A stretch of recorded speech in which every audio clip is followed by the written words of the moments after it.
Nous allons reproduire avec vous un exercice simple qui permet de s'assurer que le cheval soit toujours disposé à répondre lorsque l'on souhaite le vermifuger.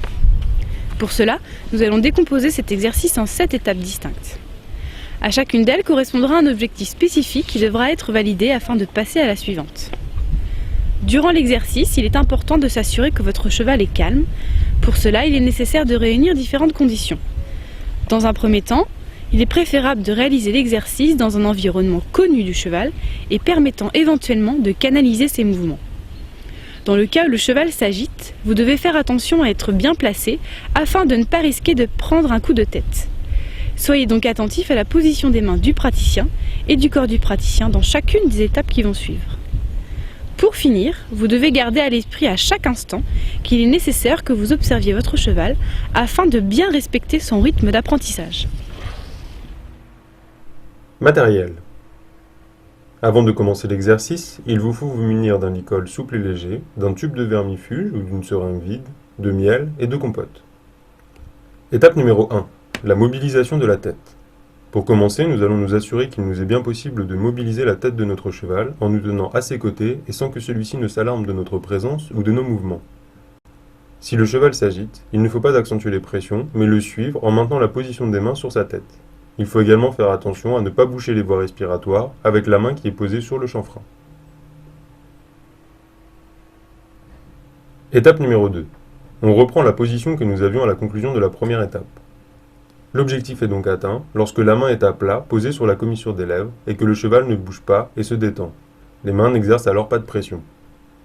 Si le cheval s'agite ou s'inquiète, lorsque la main se déplace en direction de sa bouche, il est important de revenir à la position qu'il connaît et apprécie, avant de trop insister sur ce qu'il ne connaît pas encore. Étape numéro 3. Une fois que le cheval est stabilisé, que l'on a une main sur le chanfrein et que l'on a une main sur la commissure des lèvres, on va alors introduire un doigt dans la bouche du cheval. Pour augmenter l'intérêt et le confort du cheval, il est conseillé dans un premier temps de mettre un peu de miel ou de mélasse sur son doigt.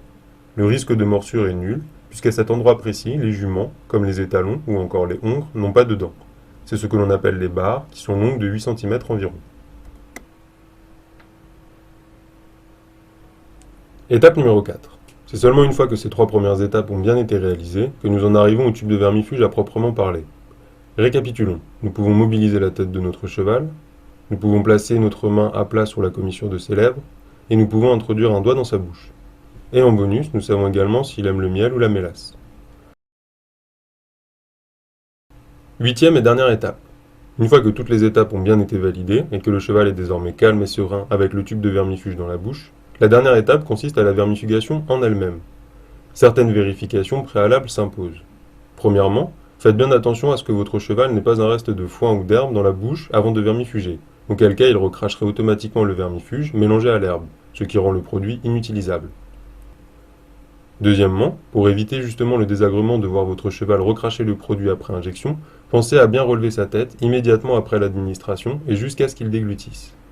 Enfin, le vermifuge agissant environ 8 heures après l'administration et pouvant avoir des répercussions importantes sur l'organisme des chevaux, infestés par les vers, il est préférable de vermifuger le soir afin de pouvoir surveiller l'état du cheval et son évolution sur la journée du lendemain.